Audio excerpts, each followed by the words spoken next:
Welcome back to Leadership with Louise, where today we're going to have a look at the frustrating question that many new managers have.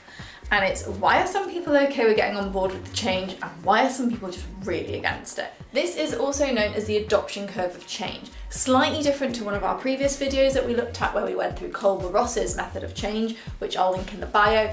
This is more about the adoption. So let's take a look. What it does is it illustrates the process through which individuals or groups adopt new innovation or change over time. This was developed by somebody called Everett M. This is different to the Kolber-Ross one that we went through in our previous video. And it categorizes adopters into distinct groups based on their readiness to embrace the change. So this is more like a bell or a hill-shaped sort of chart. So it goes like this.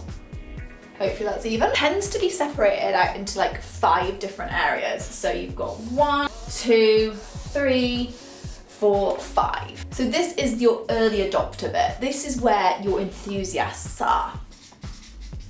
So these are your enthusiasts. And that's roughly around like 2.5%. So it's not a lot of people, but these are the people who are like, I've got to try that first. I've got to be part of that. I want to get on it. They're the real ones, like, yep, just tell me when and I will be there. So if you think about when Apple released their new phone, these are the people who have already pre-ordered it. They're waiting in line at midnight for it to open. These are your enthusiasts. So this is the, I want to try it now. These are also sometimes known as the innovators who will adopt a change really, really early. They're really eager to experiment with it, but they do represent a really small percentage of your team usually. So next up is your early adopters, sometimes known as like the visionaries. Again, not a massive percentage, about 13.5% make up this area, but they're open to new ideas, the willingness to take risks and the ability to recognize potential benefits. So they'll look at how these people are getting on, they'll be quite quick after them. So the early majority represents this bulk of adopters in the adoption change curve. So next you have the pragmatists. And this is usually around like the 35% roughly mark.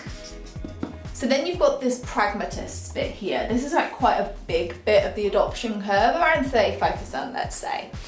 And what they do is they prefer to observe the experiences of the early adopters before embracing change themselves. So that early majority adopters are motivated by evidence of innovation's effectiveness, the value, as well as this compatibility and existing practices, okay?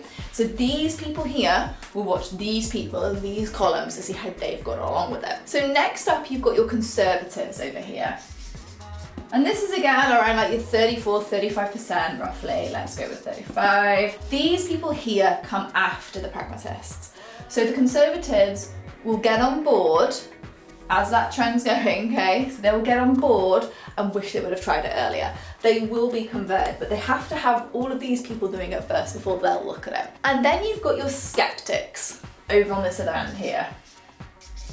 They are the last in the group to adopt to the change, often resisting it until they have no choice. They are very traditional, they're hesitant to deviate from those norms or those practices, and they probably are very reluctant to embrace that change due to just a fear of unknown or a perceived lack of need.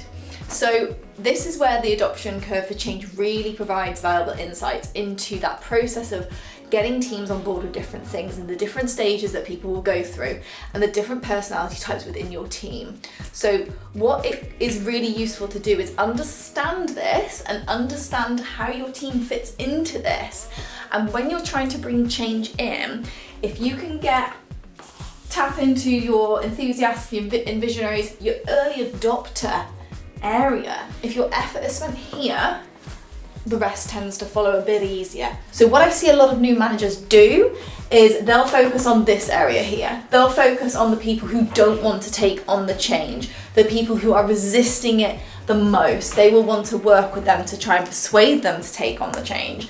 So there's a lot of effort going in here, but actually if you flip it and put the effort into this area here instead, they will help you do the work of convincing these people over here to take on the change. Another common problem is if you're spending your time here and you're putting your energy here, these people who are like, yes, I want to try it, yes, I'm ready, are going to lose interest. And then it's going to be a very flat, flat curve, and you're going to really struggle to bring that change in. So don't focus on the squeaky wheels as much and focus on the people who want to drive it forward, because they will help you do this.